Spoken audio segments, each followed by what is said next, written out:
when I met Anna. I never thought love stories were for people like me. I always imagined they belonged in novels, in movies, or in those conversations you overhear on trains, when strangers tell each other about how they met their partners. For most of my life, I believed I'd simply drift through the years, working, reading, spending time with a small circle of friends, and maybe settling down eventually without much drama. But then I met Anna, and everything I thought I knew about love unraveled. The first meeting. It was an ordinary day in late October.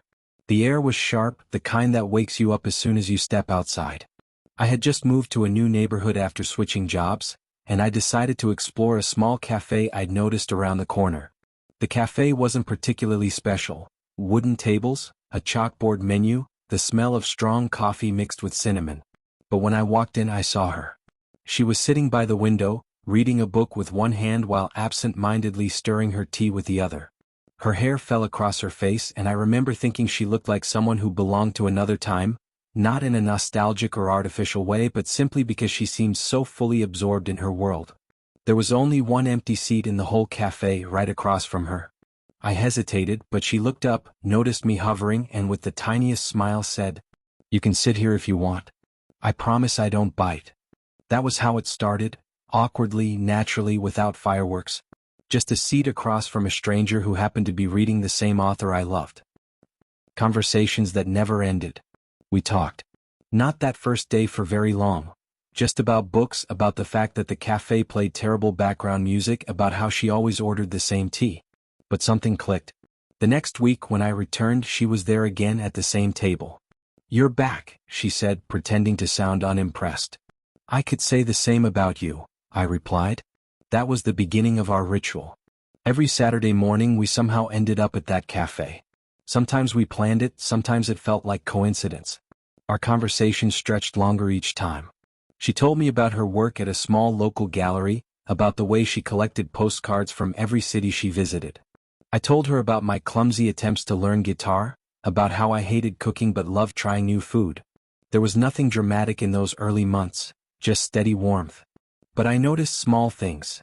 The way she tucked her hair behind her ear when she laughed, the way her eyes lit up when she talked about art, how she always noticed details others overlooked. One night, as we were leaving the cafe, she suddenly asked, "Do you ever feel like time moves differently with certain people?" I said yes, though in truth I had only ever felt it with her. Falling without realizing. I don't remember the exact day I realized I was in love with Anna. It wasn't a thunderbolt or a sudden revelation. It was more like 1,000 tiny moments piling up until they couldn't be ignored. The time she called me at midnight just to tell me she couldn't stop laughing at a bad movie. The way she always shared her fries without me asking. The way she once walked across town in the rain just to bring me medicine when I was sick. Love crept in quietly, the way morning light fills a room before you even notice it's dawn. One evening we were walking by the river. The city lights reflected on the water, and Anna stopped, leaning on the railing. She looked at me and said, "You know, sometimes I feel like this city is too big. Like I could disappear and nobody would notice." I don't know why, but in that moment I blurted out, "I would notice. More than anyone." She looked at me for a long second and I felt something shift between us. She didn't say anything right then, but later when we said goodbye, she hugged me just a little longer than usual. The first kiss. Our first kiss wasn't planned. It wasn't under fireworks or on some perfect date.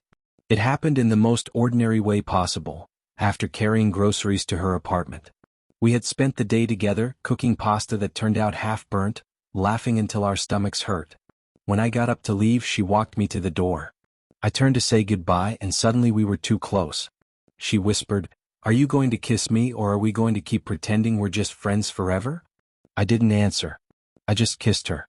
And it felt like every clock in the world had stopped. The hard parts. It would be dishonest to say everything was perfect. Love is never just soft light and laughter. There were fights, real painful fights. I was stubborn, she was fiery. We argued about the future, about whether we should move in together, about the way I sometimes withdrew when stressed, or how she sometimes said things without realizing how sharp they sounded.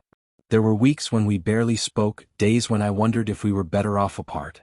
But then, something always pulled us back, usually something small. A text from her saying, "I saw something today that made me think of you." Or me showing up at her door with her favorite chocolate after a long silence. Love, I learned, isn't about avoiding conflict. It's about choosing the same person again and again even when it's hard. The turning point.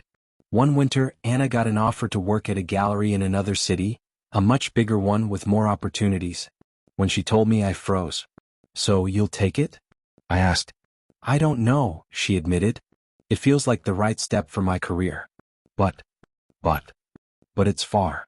And I don't want to lose this. She gestured between us. I spent weeks agonizing.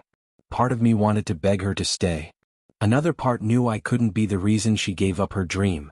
Finally, I told her, if you go, we'll figure it out. If you stay, we'll build something here. But don't choose based on me. Choose what makes you alive. She cried when I said that. And in the end, she decided to stay.